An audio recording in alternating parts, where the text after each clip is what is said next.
Right, so this next demonstration, we are going to take you through the process of going through the step-by-step on how to jailbreak your iPod Touch 2G, your second generation, running the version 3 of the OS. Now, it's a pretty straightforward process.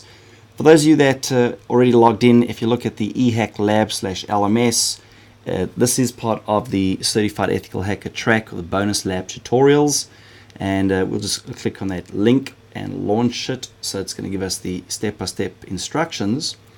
And the first thing to do would be to download the firmware, the version 3 firmware.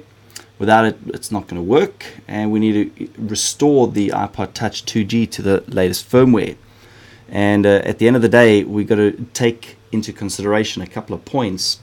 Number one, remember, you may be voiding your warranty in certain countries. We're doing this primarily to show folks just how easy it is to utilize a device such as the iPod or the iPhone to be customized and loaded with a handful of hacking and security related tools, all for bypassing security features. So we've actually gone through and already downloaded the firmware, and we've also downloaded Red Snow. We're then going to place that into our necessary folders on the desktop. And in this case, we now basically have our IPSW file, the version 3, already copied into the Red Snow folder, and we're at this point ready to put our iPod into DFU mode, which will enable us to perform the update of the actual firmware. So first off, make sure you turn your iPod off.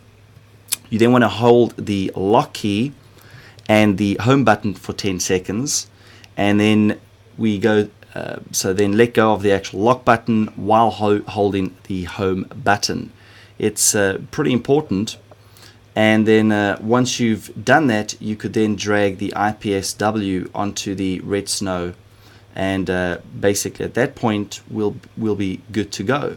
So without further ado, I'm going to turn off my iPod just to show you what version it is running currently. We can actually look at the version number in iTunes. So there you can see I'm running software version 3, and I'm about to now perform the actual restore. So first off, I want to turn my iPod off.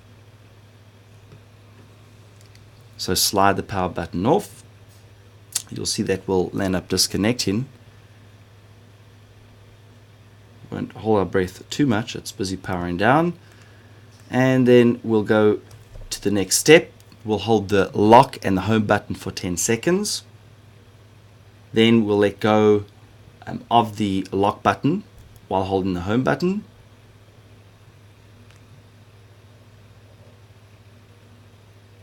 Six, 7, 8, 9, 10, and then keep holding the home button.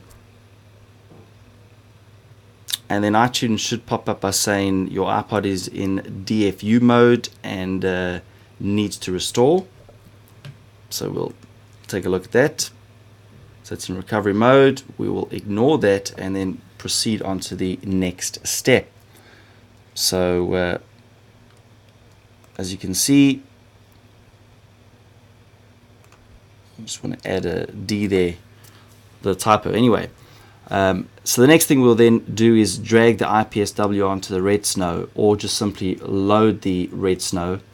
So in my example, I actually have the Red Snow, which I'm going to run, and I can then browse to the firmware, and I've got my version 3 firmware. Remember, I have already restored that. The point with this step is that we've got to go along and actually restore the firmware. As you can see, it's getting ready to actually install Cydia, or Cydia, however you want to pronounce it. Potatoes, potatoes. The point being is that the actual application Cydia is going to enable us to install the third-party software and still have access to all the other iTunes and so forth. So at this point, we'll then just go along, select next. As you can see, it's now saying, please make sure your device is both off and unplugged. If it's not off, plug the device into the computer first, then hold down the power button. So this is telling you how basically to go ahead, and in my case it's already off, it's in recovery mode. So I'll just go along and select next. It's waiting for the reboot.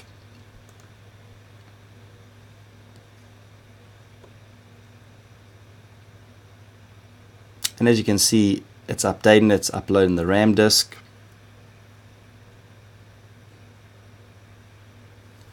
Then uploading, just about done on the RAM disk. And really this is about a 3-minute process, so it's not a rocket science procedure. We just got to make sure you actually click the buttons when you mean to click the buttons. So read the manual first. Of course, it's now pretty much gone through, and it's done.